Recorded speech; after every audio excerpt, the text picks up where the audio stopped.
So, hello.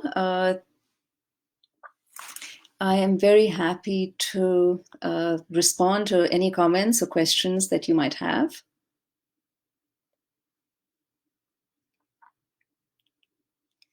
Does this work? And okay, I guess it does. Did Dara play any role in distancing Aurangzeb from Shah Jahan on purpose?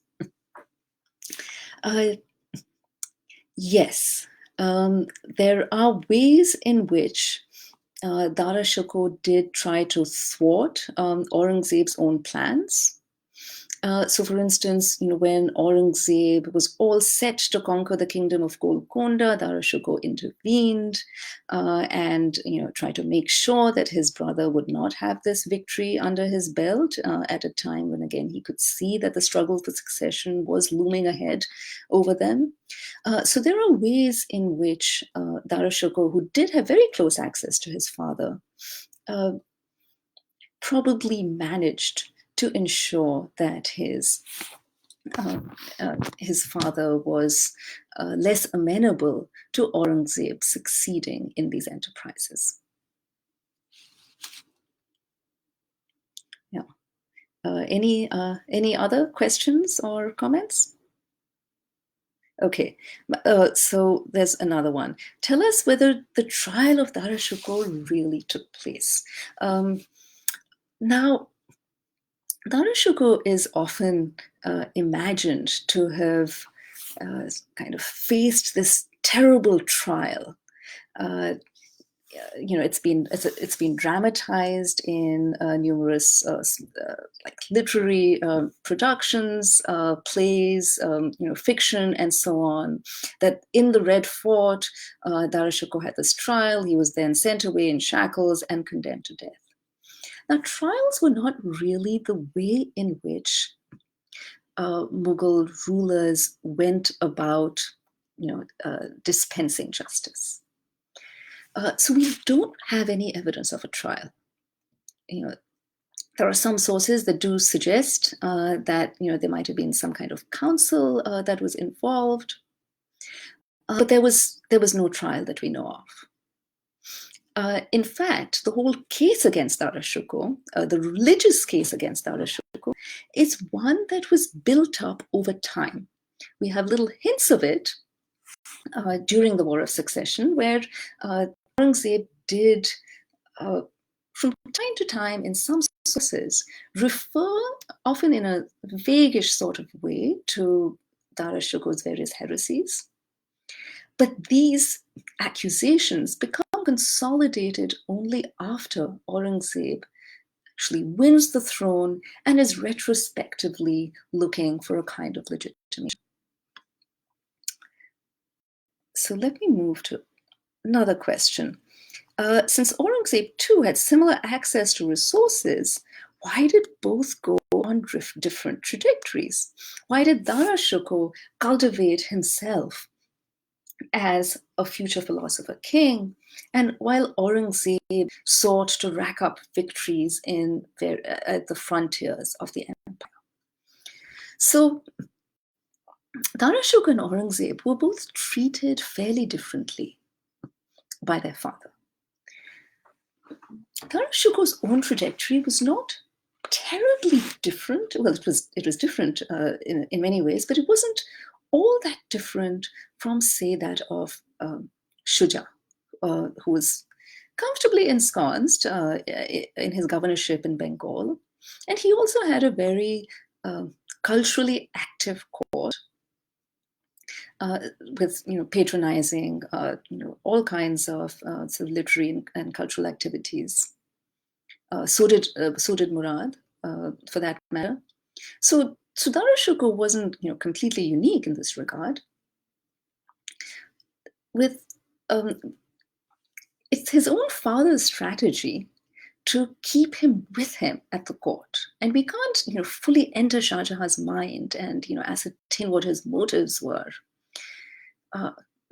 do recall that, Shah Jahan, true, he was a rebel prince, and he really needed Asif Khan, his father-in-law, at Jahangir's court to make sure that, to kind of keep the seat of power ready for him when he arrived. Information took a long time to travel in those days, and, travel took a long time to accomplish. So, so perhaps this was in his mind when he made sure that Dara Shikoh was always with him and not away from him. But in fact, what gave a prince a better chance at succeeding in a war of succession was to actually have some experience ruling in a province, have more military experience, and so on, which enabled Aurangzeb to make a successful bid for the throne. Okay, so let's go to Ishan's question. How would Indian history have been different had Dara, instead of Aurangzeb, won the battle of succession? And, of course, this is the million-dollar question. And it's a question that, we never seem to tire of in the subcontinent. Part of what makes Dara Shikoh so appealing is because there's always unfulfilled possibility that we see in him. Perhaps if Dara Shikoh had come to the throne, then the Mughal Empire wouldn't have declined the way it did so precipitously after Aurangzeb's own death. And then perhaps, we wouldn't have had kind of British colonialism. Now, there are a whole range of structural issues and broader processes that perhaps Dara's own rule would not have been able to avert. There are, so it's very hard to say that, our current state of affairs would have been different, say, had Dara won the Battle of Succession. I'm not so sure that that would have, averted colonialism, for instance, itself relies, the British East India Company's successes rely on a series of historical accidents. So, it's interesting to speculate, but it is really hard to say. Another question: would he have had his brothers executed? Also, after Aurangzeb's accession, couldn't all brothers have coexisted? Now, there was actually an earlier Timurid model of kingship, which is really one more of co-rulership and not, just having a single kind of overpowering sovereign. And indeed, Shah Jahan was perhaps clinging to this idea when he was trying to broker a settlement between the brothers after the War of Succession broke out. It's in the Mughal case, though, we don't have successful models of co-rulership or shared rulership or splitting of the empire and its sort of responsibilities. And Dara Shikoh probably would have had his brothers executed.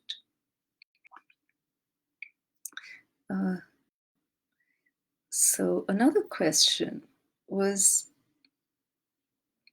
yes, is Mian Mir the same person who laid the foundation of the Golden Temple in Amritsar? Now, one kind of unresolved mystery for me is, where do we get this story that Mian Mir laid the foundation of the Golden Temple? Because it's not in the Persian sources. And it is in some Sikh sources and some later Sikh sources.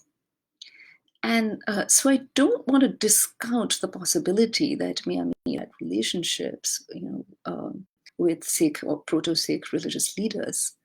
But I'm not able to find clear contemporaneous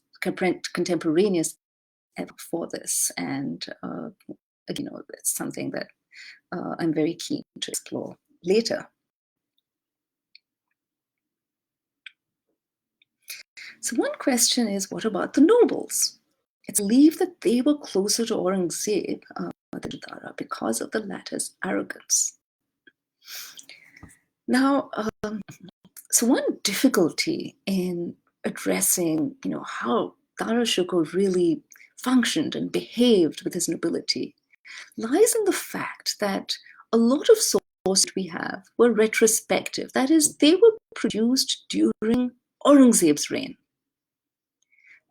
So, it would have some kind of vested interest in flattering Aurangzeb or showing Aurangzeb to be better and showing Dara to have been an incompetent ruler, someone who was kind of better off in the first world.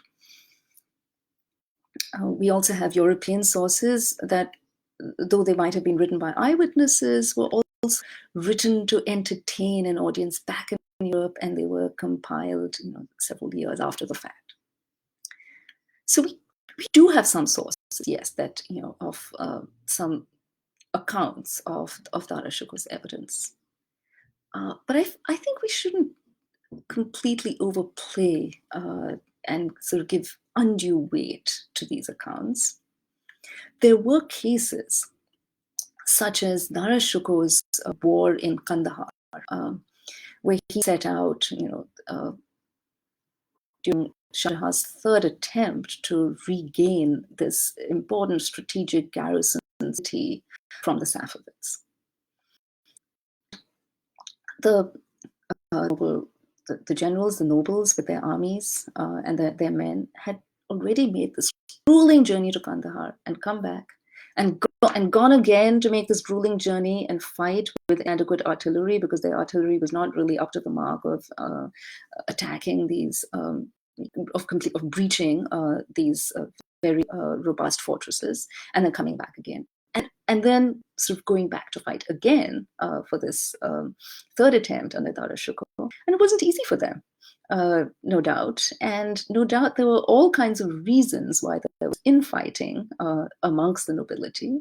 But this has typically been used to show that Dara Shikoh was an inadequate general. He was not a good kind of manager of his men. And Aurangzeb was far better.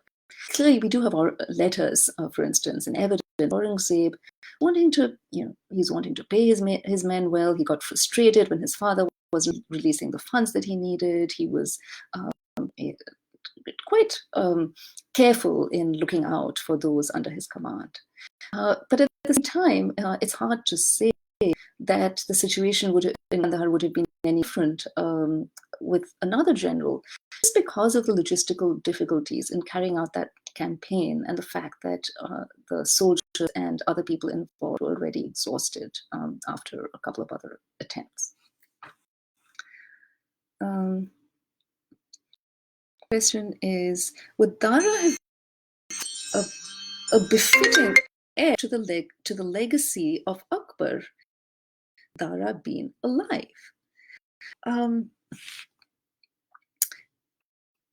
Now, interestingly, Dara Shikoh never openly embraces the legacy of his ancestor, Akbar, his great grandfather. But in many ways, he is modeling himself upon Akbar. So he doesn't say he's out to be another Akbar. He doesn't say so because that would undermine his claim of being this emperor with really unique spiritual and temporal powers.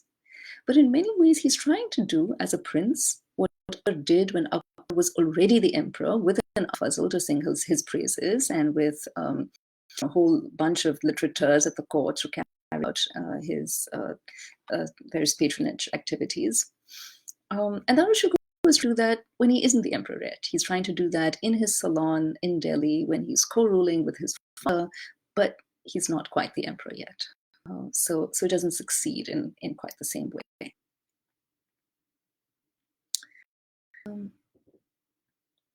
Seems like Dara and his siblings were all very spiritually oriented. So Dara Shikoh and Jahanara were, they were both very, very involved with the Qadri order. Jahanara was also engaged with Chishti religious authorities.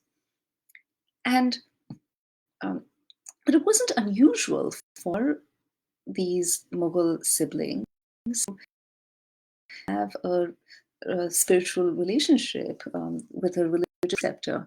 So, for instance, Shuja as we've seen in some cases from the Nuskha-e-Ahwal-e-Shahi, Shuja also was reverential towards the Qadri Sufi order and its preceptors.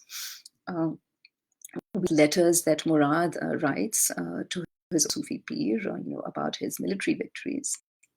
And Aurangzeb too cultivated relationships with a range of Sufis.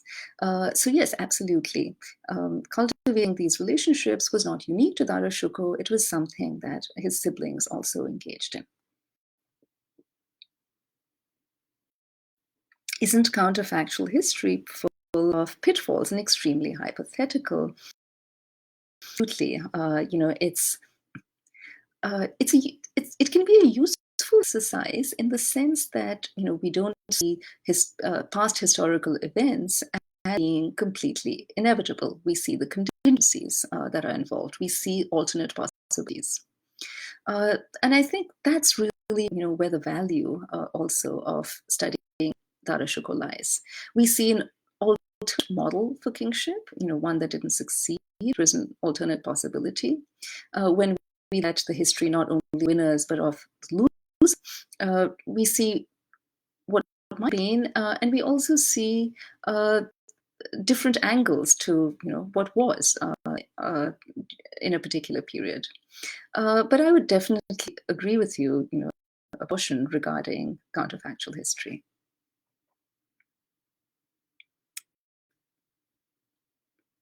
Yes.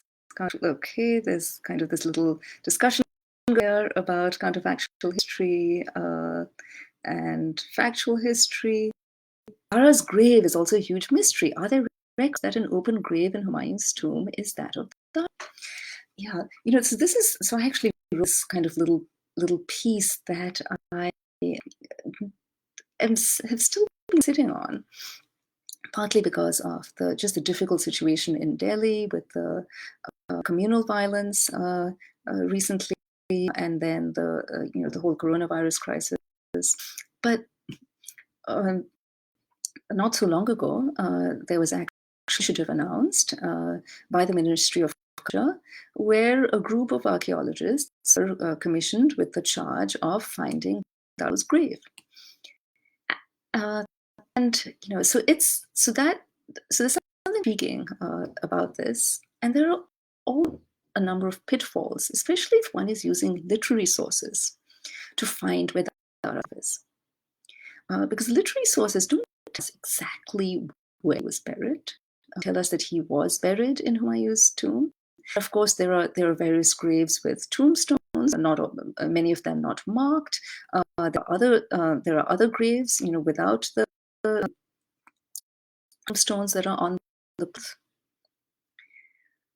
So there are a whole range of challenges that are involved in using the literary sources to construct the place. And a little piece that I hope to bring out shortly. I do discuss different ways of reading literary sources, and again, not taking them in a literal manner, as well as some other suggestions that we might have from not the oral history, but some other later records where Dara Shikoh is buried. Yes, it's it's an interesting question. I don't know whether it be resolved in any definitive fashion, and I think that one should definitely not just try to assign any particular grave to Dara Shikohs, without a whole lot of care.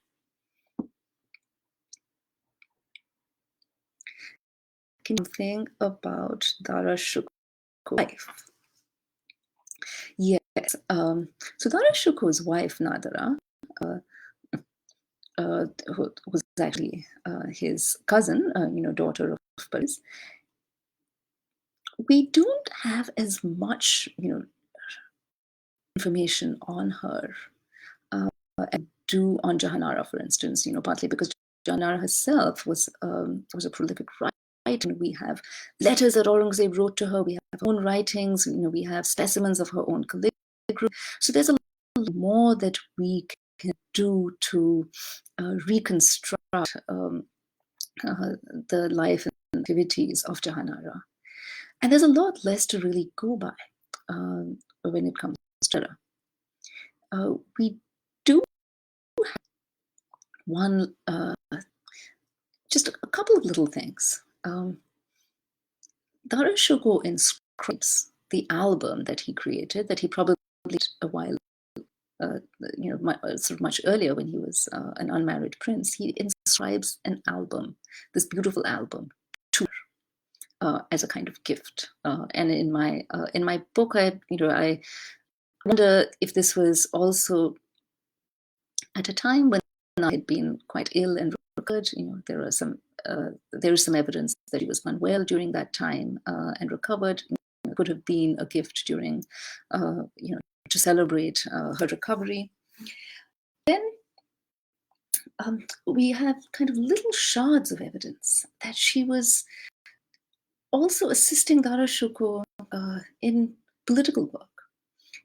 She, for instance, before the Kandahar mission that Dara Shikoh leads, she writes Mirza Raja Jai Singh, and she is trying to persuade him to go in the campaign.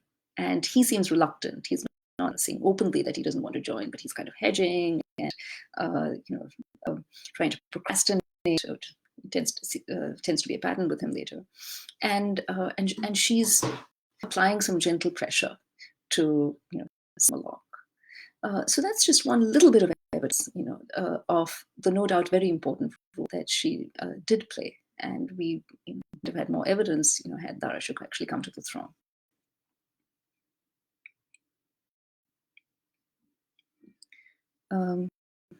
Did Dara not get along with Roshanara? Now, we have a lot more evidence of Dara's relationship with Jahanara. And we have some later, but not as much contemporaneous evidence of Dara's relationship with Roshanara. So yes, it's it's hard to say. There is this modern tendency to kind of pair Aurangzeb with Roshanara and Murad with Gauharara and Jahanara. What we really see come out in a very way is that Jahanara has this important role. Again, she as the family maker. Yes, she's very close to Dara Shikoh. She's also close to Aurangzeb. She's always sending him little things, gifts, preserves from the imperial kitchen, the right kind of astrological time for the auspicious time to enter a city, a meeting with his father. She's always taken care of her brothers, and though she was no doubt very anxious after the War of Succession, she continues and tries to broker reconciliation between, Dara's own surviving children and Aurangzeb's.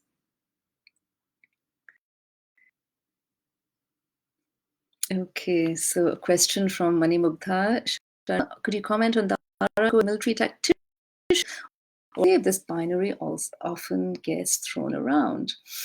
That's something I touched upon a bit, in my comments on the Kandahar War. This was Dara Shikoh's kind of only sort of major military campaign that he led.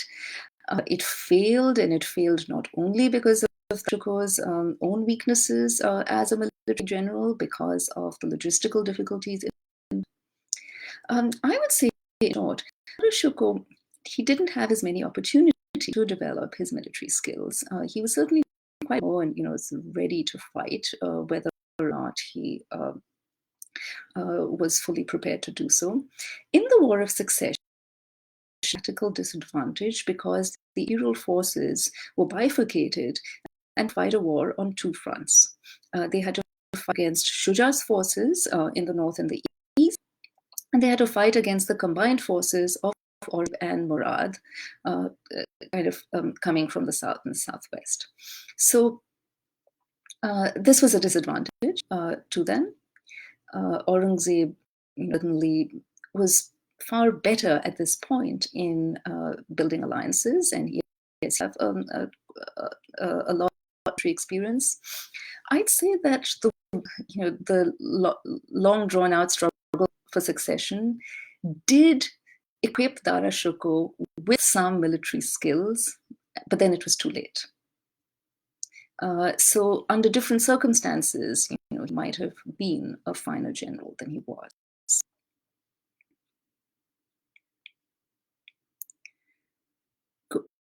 On Gohar Ara, much less, there are some in Aurangzeb's letters, but kind of less substantial information, from the Persian sources. India, there's something about India is not only Mughal history happened in ancient India. Okay, I don't quite understand that. Yeah, so absolutely, the history of India is only Mughal history.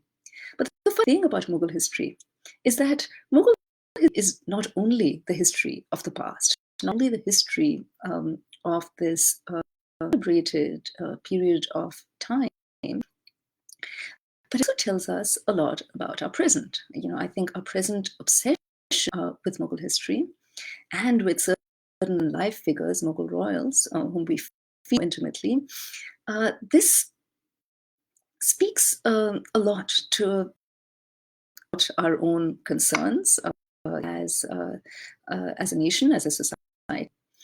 So Mughal history, again, is not only the history of the past, but it's something that feeds very much into the present.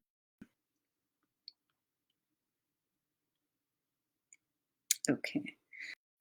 So I think I'm, end quite soon. If there are final comments or questions, I do see that some people are having audio issues.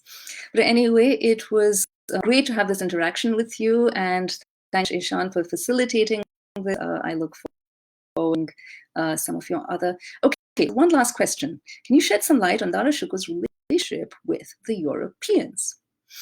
Okay, so there are sort of two aspects to this. One is Dara Shikoh's own personal relationship with Europeans. And the is Dara Shikoh's own later legacy in Europe. So the first aspect of this. Now, Europeans in the noble court often take their fortunes.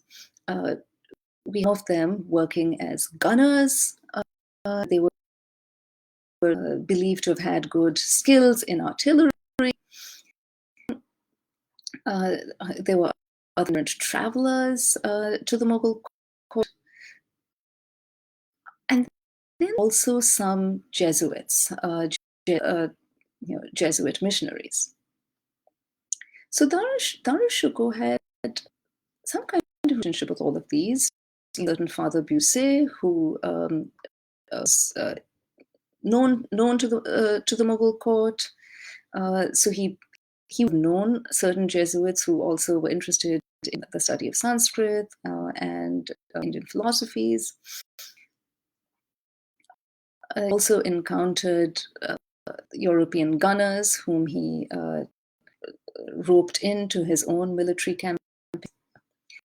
But then there were people who had fairly fleeting relationships with him, if at all, like the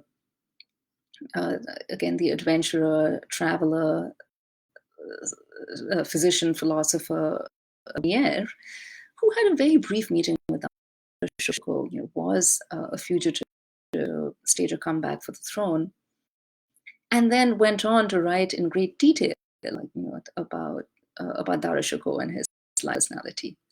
Or Manucci, the Italian gunner who was, just a young chap who might have fought on Dara Shikoh's side in the battle at Samugar, and then continued to make his fortune in India.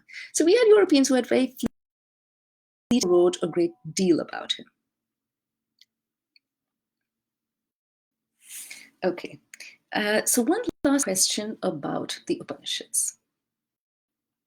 Now, Dara Shikoh's translation of the Upanishads. Was probably the first translation that these texts had. So the Upanishads, which are considered to be Vedanta, or kind of the end of the culmination of the Vedas. There's a whole range of them, and Dara Shikoh chose the ones with that were less about particular sectarian deities, had more of a monotheistic theme. So a lot of the older Upanishads, a lot of Yoga Upanishads, and together anthologized in this volume. And this actually had a huge impact in the ways in which the Upanishads were received in the 18th and 19th centuries and later on. So the French scholar Henri Taylor actually translated these into French and then into Latin from Dara Shikoh's own Persian, and this was how the Upanishads came to be widely known in Europe and influential in various currents of thought there. And for various Hindus in India, especially those who were not Brahmin, or even those who were comfortable reading Persian, because many Hindus used Persian primarily as a literary language, they relied on Dara Shikoh's translation to Upanishads. So this was a way of Hindus with a kind of sacred text in the medium version, away from something that was not Sanskrit. So I'm going to end over here. And again, thank you very much. It was a joy to have this discussion with you. Goodbye.